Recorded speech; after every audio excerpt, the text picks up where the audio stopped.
Hello everyone. Today we're going to be playing a little Aristocrats deck I threw together here. I don't think this deck is a tier 1 deck or anything. I like making unique decks that I think are fun, around archetypes that I think are fun, around cards that I think are fun. So that's what we got here today. So this is my take on an Aristocrat style deck. So sacrificing creatures, draining your opponent out, filling your graveyard. This is a very creature focused deck. Running a lot of 1-drops. So as you can see, we got 12 1-drops, 9 in the 2-drop slot, and actually 10 in the 3-drop slot. So let's take a look. Starting with the 1-drops over here. We've got Snarling Gorehound. Whenever a creature with power 2 or less enters, surveil 1, so it's going to help us fill our graveyard. Infestation Sage, classic sacrifice tool. When it dies, it makes a insect flyer 1/1, so a great sacrifice target. And Nesting Bot is pretty much the equivalent. It's a artifact creature. It does have start your engines, and it makes a servo artifact creature token. In the 2-drop slot here for creatures, we have Vampire Gourmand. When it attacks, you may sacrifice another creature. If you do, draw a card, and this creature can't be blocked this turn. So this is going to be a great way to consistently sacrifice something every turn, draw a card, fill that graveyard up. Nice little card fitting in the 2-drop slot here. We got Vengeful Blood Witch. One of the main cards in the deck, pretty essential to get this on the board. This is going to be one of our main damage outlets. Alright, moving on to the 3-drop slot here, we've got Avenger of the Fallen. I really like this card. I've liked it since the Tarkir set came out, and it never really saw a ton of play. Because I feel like if you build around it, this card, it punches very far above its weight. So let's give it a read here. Avenger of the Fallen, 3-drop, Human Warrior, Death Touch, Mobilize X, where X is the number of creatures in your graveyard. So if you focus around putting stuff in your graveyard, this card goes pretty hard. You swing for 7, or you swing with 7 creatures in your graveyard. This thing is going to do a ton of damage, and then these mobilized tokens, of course, sacrifice at the beginning of your end step. So that's going to be a bunch of Blood Witch procs, and when they enter, you're going to proc your Snarling Gorehound, filling that graveyard even further. And then we also have Sephiroth, which also does some Blood Witch type stuff.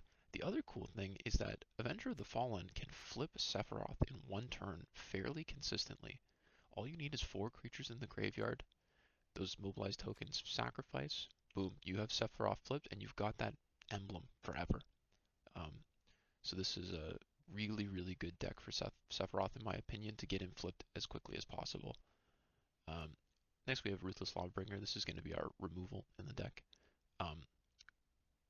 Maybe wondering, you could just play Mortify, which, yes, but I think having as many creatures in the deck to keep the consistency up as much as possible is essential. I'm going for more synergy here than efficiency, so that's why I chose this creature. It does hit non-land permanents, which is very nice. Running 3 copies of that today. I thought about 4, but I knocked it down to 3.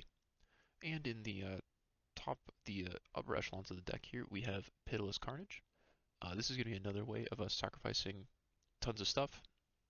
So with Avenger of the Fallen here, when he makes his mobilized tokens, these don't sacrifice to the end step, so in our second main phase we can slam a Pitiless Carnage and sacrifice all of them if we so choose, which is going to proc Sephiroth, it's going to proc Blood Witch, and it's going to draw us a ton of cards, which is awesome. And then we also here have Revenge of the Rats, another card that cares about creatures in your graveyard with flashback for 4. So if we do hit it off of like Snarling Gorehound or something, we could throw it in the yard, not worry about it too much. This was another kind of inspiration for building the deck. I love this card. I love the art. I love the concept of it. Super cool little card. So I really wanted to build around it. And for the top slot here, we have Overlord of the Bailmerk. It's another way to fill the graveyard. And of course, get back our important cards. If we have an Avenger of the Fallen in the yard, we can go grab him. We can go grab Blood Witch, whatever we need to help win the game. We could go get another Ruthless Lawbringer out of the yard so we can kill something. Just a good little toolbox card, allowing us to use our graveyard as sort of a second hand. And the other card I didn't talk about is Lively Dirge here. I'm not super sold on this card in this deck. I just threw it in there. I'm mostly using it for the last mode there to put 2 creature cards with total mana value 4 or less from graveyard to the battlefield. It's a really nice way to just get, say an Avenger of the Fallen and a Gorehound back, or maybe 2 Blood Witches, or grab a Lawbringer. It's just super versatile. Helps us keep the deck consistent. I don't really use it for the Entomb, putting stuff in your graveyard. Deck is running 22 lands. I just threw this deck together, so it is untested. I threw the dual lands that I own because I don't spend money on this game. This game is just fun for me. So, anyways, I think we're going to ship it and see how it goes. Got some Aristocrats in Final Fantasy Standard. Let's get it.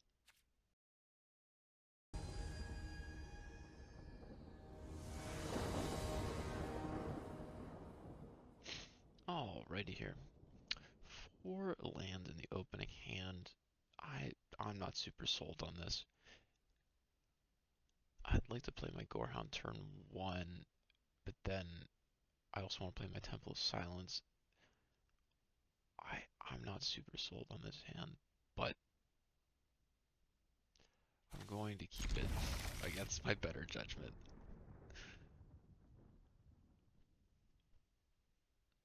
Alright, opponent is on the play here. I didn't even consider that when I chose this.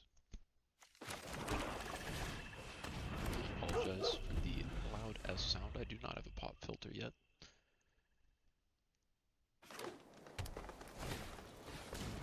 Alright.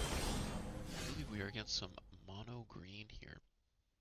So I think it's perfectly fine to just play Veil Merc here. Probably gonna use some Lawbringer, either Tifa or maybe probably Tifa or the Hydra. Swing and say go.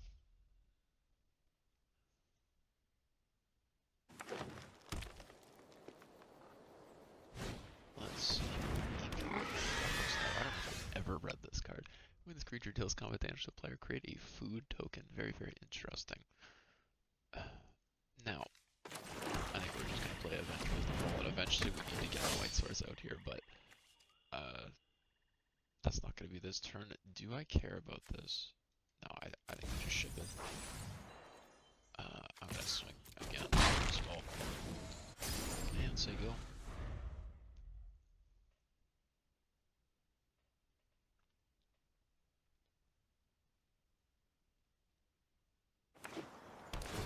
Okay.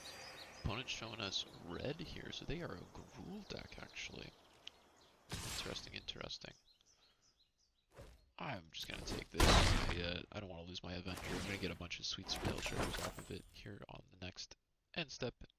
So, or not end step, but combat.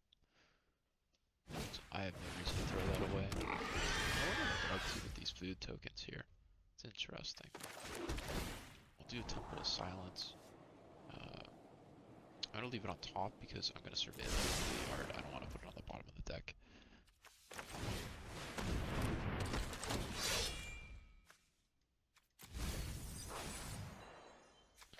And we're going to do one of these. So now we're really just looking for a Blood Witch at this point. That, because it's flashback. I don't think we need a Swamp right now. There's a Blood Witch. I think we're going to keep that on top. We have no way of getting it out of the yard currently until the Overlord hits the field, so we'll just take what we can get. So that's 8 wings off of Blood Witch, which is pretty nasty. Pretty nasty stuff.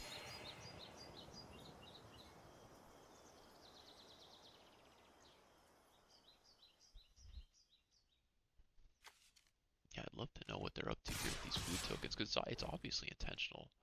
Or maybe they're just playing it because it's a 4-2. Agree. Maybe that's, and it has trample. Maybe they don't care about the foods at all. It's just a stat block. I didn't consider that until now. We'll see what's up. I hope they don't have a fight spell. That would make me big sad. Very big sad. Players can't gain some life. That's unfortunate. I would really like to gain some life. let me tell you. Is there a world where we just Lawbringer? I think there is.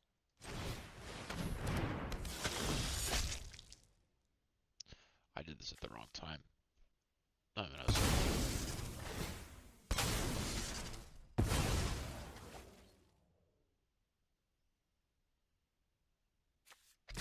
I'll swing with 1. I want to keep that Death Touch threat.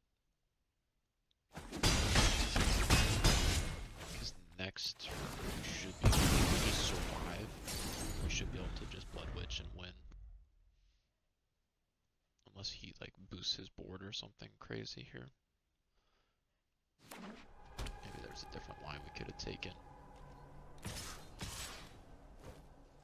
Yeah, so we'll just walk with Lawbringer. Hopefully he doesn't have some big fight trick. Nope.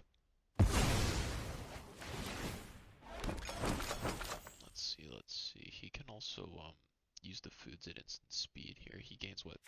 Yeah, 3 off of each, so 6 plus 8 is 14. Do I still have lethal? I think I do. Yeah, I totally do.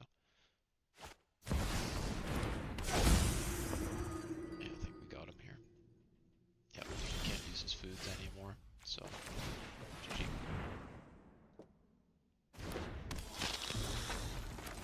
There, it's fun. Oof, one more turn and we will get done, so.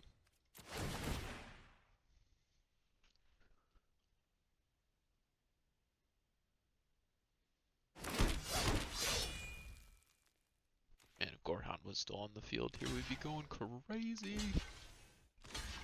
Crazy, I say.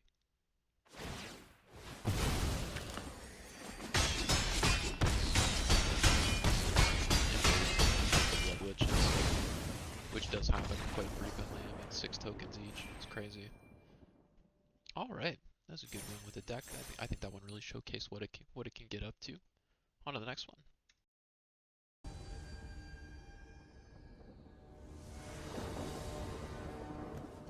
Alrighty. This is looking like a nice hand here. Fantastic curve with both Vengeful Blood Witch and Sephiroth. Looking nice. 3 lands all on tap. So this is a great hand. This is a very good hand. I think we'll play Avenger of the Fallen first and then Sephiroth. Okay, we'll play Sage. Say go.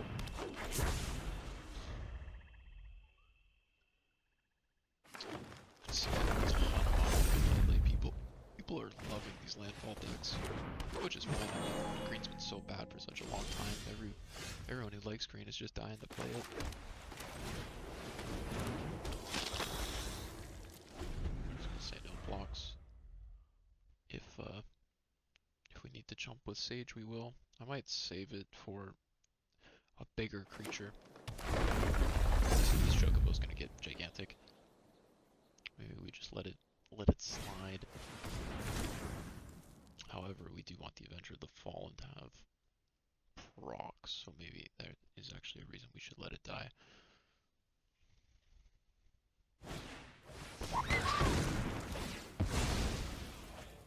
We have Dirge.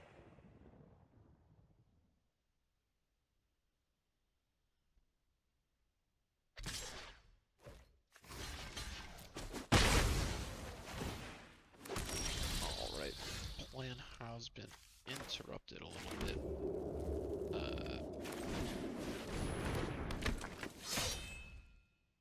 Also, no. So next turn we could Dirge and get our Blood Witch back. Of course, then we're taking away from the power. So maybe we don't. We'll probably just play Sephiroth, Infestation Sage, and say go.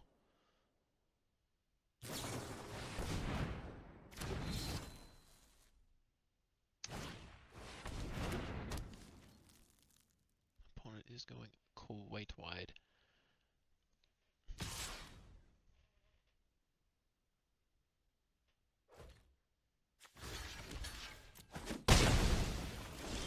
Jump. Sephiroth.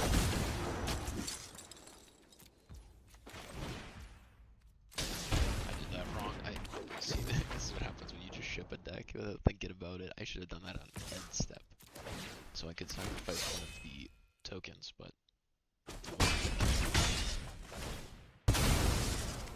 double proc Sephiroth.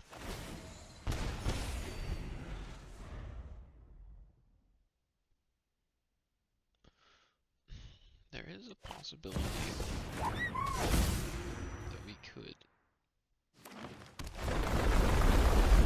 flip Sephiroth next turn if we dirge something into the graveyard and they swing this turn and Infestation Sage goes to the yard, because that'll be 4. All this indestructible is kind of crazy. It's definitely not the most optimal version of this deck, but it's certainly annoying. Alright, Infestation Sage goes to the yard. See, the thing is, the opponent is losing a ton of life for this.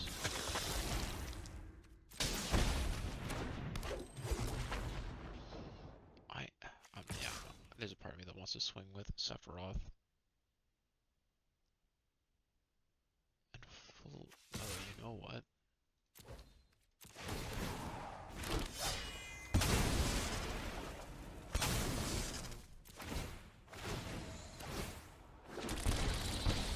Yeah, let's do it.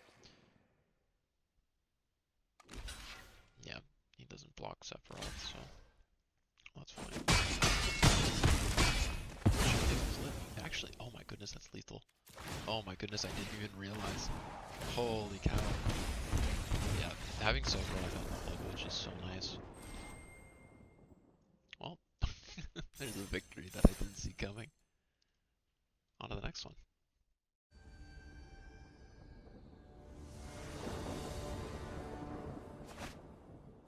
Alrighty. Lands are looking a little funky, folks. I'm not too sure about that. Love having Sephiroth, but the double tap lands just kills you, especially in these low to the ground decks where you really want to curve out. I'm gonna say no and see what we get. And I think we'll just go with this. I'm not mulling again. The other unfortunate thing about Sephiroth and the Ruthless Lawbringer is they don't proc Gorehound, so it is. I made a black version of this deck, and I find the Gorehound is a lot more efficient on it, but this will work as well. Good targets for the Ruthless Lawbringer. And we should get one Surveil out of it here. So hopefully we'll get some value.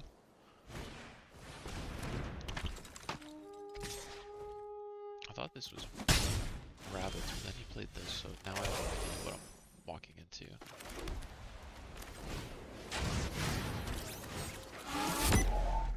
Alright, keep it on top. It's one of our best cards. Get him with our menace. Not that. Interesting. Well, you control a token. So he wants to play with Offspring. We'll do this for more surveillance, even though it doesn't matter. We are keeping Avenger of the Fallen.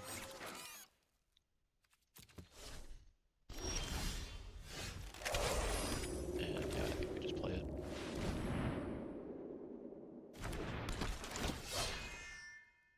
Mill. Keep our land on top.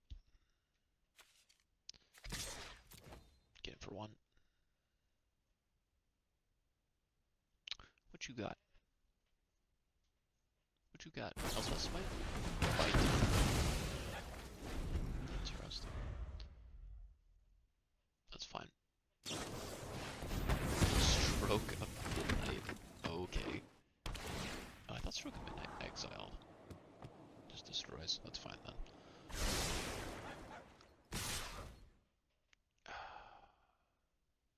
No. Because Sephiroth can do good stuff for us. Gets us a ping and another draw, which is nice. Can help keep us in the game.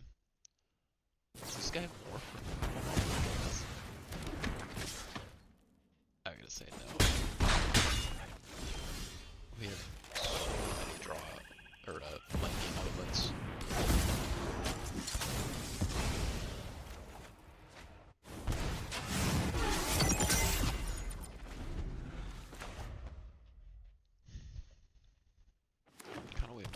his bomb. This Ruthless Lawbreaker's just been sitting in our hand, but I don't want to use it on a freaking 1 and 2 drop. Did he? Oh my goodness. Shuffler, please. Shuffler, I beg you. Have mercy.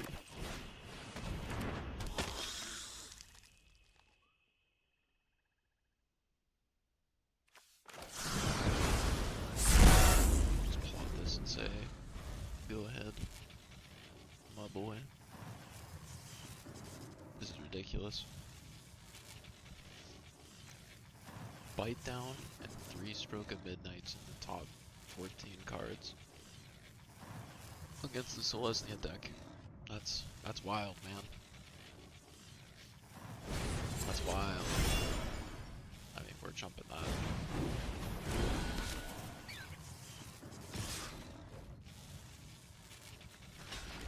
So he's got some type of token thing going on here. That is apparent.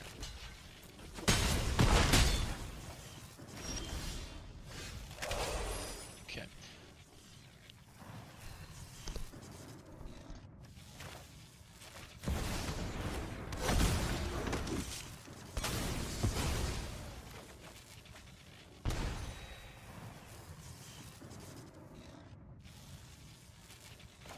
I think we do this. We sack the Gormand.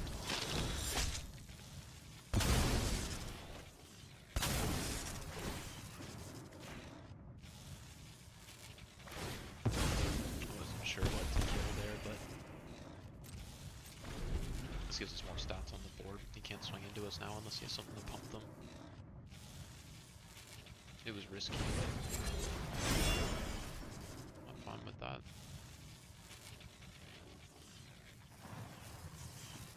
Only 2 Piddles, Carnages, and of course we draw them.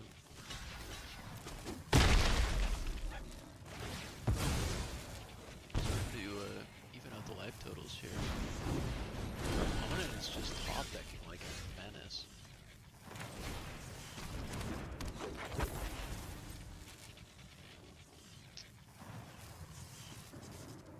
Now, if we swing, he has to double block. I think it's worth the draw. Yeah, it was totally worth it.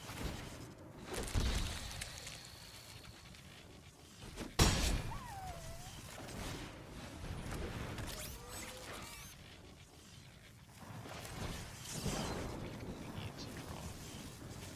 And I'm actually going to sack up this wall. We need to reload.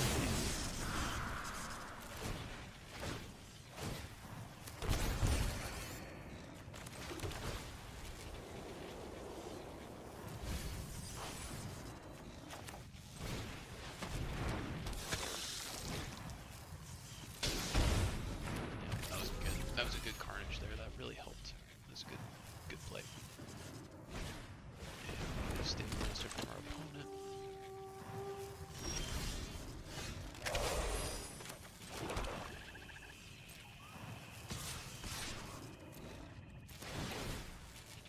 Sacrifice. Draw. Sacrifice.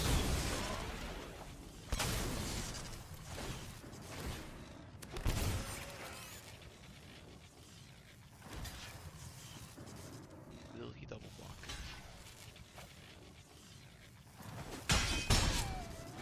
I think we got him. We just do this, and then yeah, there was Carnage. Got him. All right, that's 3 wins in a row. That's awesome.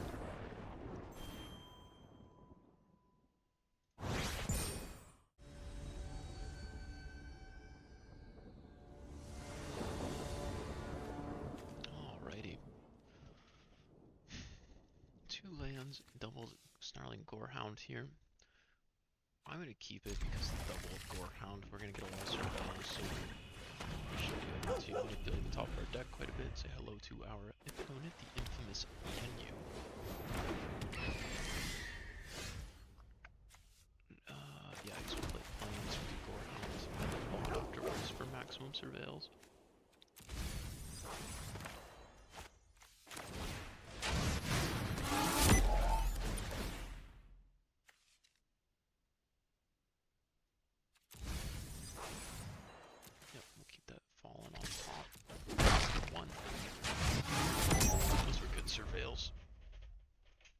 dig through the...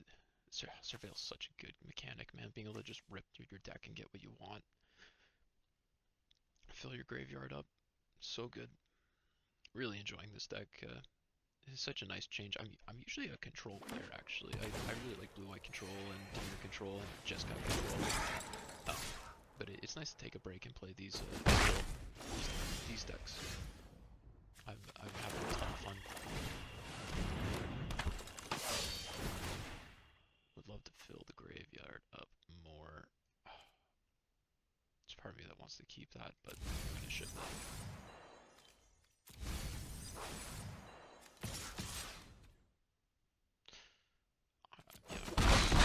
I thought it was fun.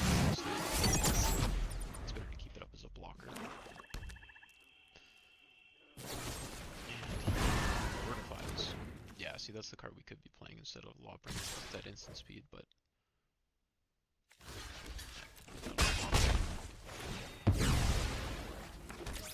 all of the Surveils. Throw the Sage. Throw the Gormon.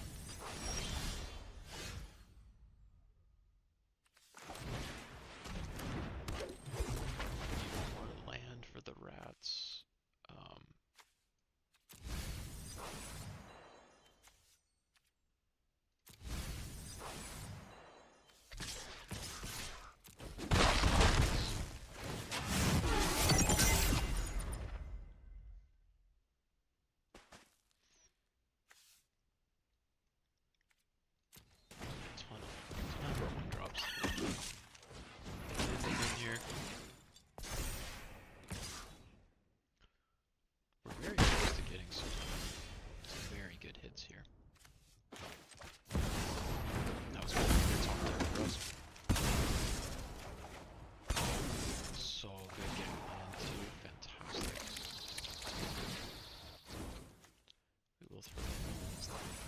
Four lands is good enough.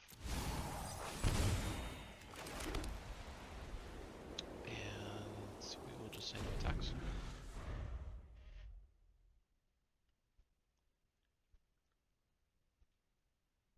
Gonna be a huge revenge of the rats.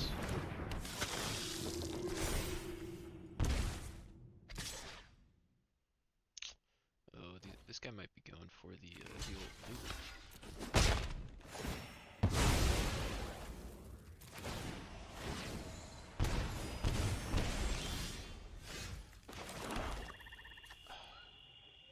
Makes me want to kill this. He can't do the loop yet, so we can do this. Surveil for 1 billion. We have 36 cards in our deck, we need to be careful here. Yeah, maybe. Actually, you know what? We just look for Carnage.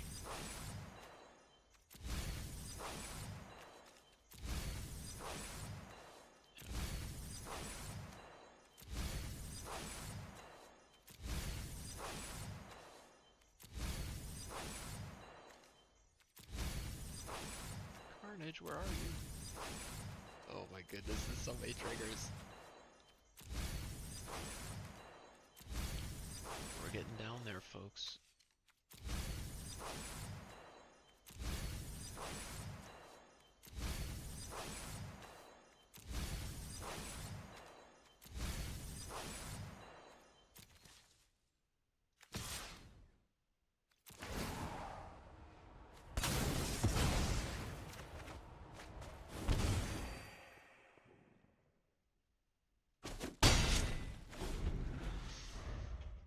I can't believe. Is there... Okay, we have one card, so we have one Carnage left in the deck, and it's in the bottom 17. I mean, that is to be expected. That just happens. We don't need to do anything, honestly. We're so close to just blowing up the game. Like this, that just wins the game on its own.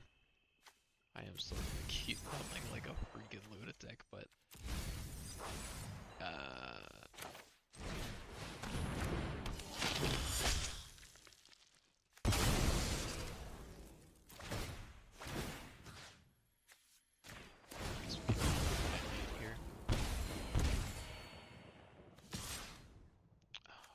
say no.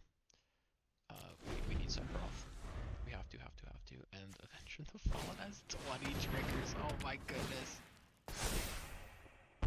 Oh my goodness. It's gonna be crazy. He has no way of removing it either. GG to our opponent.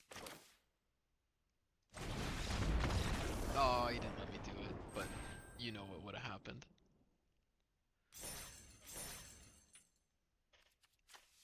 Yeah, 20 triggers on Avenger of the Fallen. When they sacrificed, Sephiroth would have hit him, so that would have been a one-shot if he was at 20 health. Plus, of course, all the damage from attack from combat. So you can see what this deck can do when you mill super hard. Like getting those Revenge of the Rats with the two Gorehounds on board, just ripping through your deck.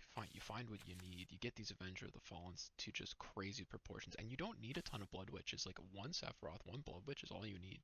If you get more, of course, it's fantastic. But man, like look at that, man. That's crazy. Anyways, I hope you guys enjoyed. Like, comment, subscribe. I'll see you in the next one.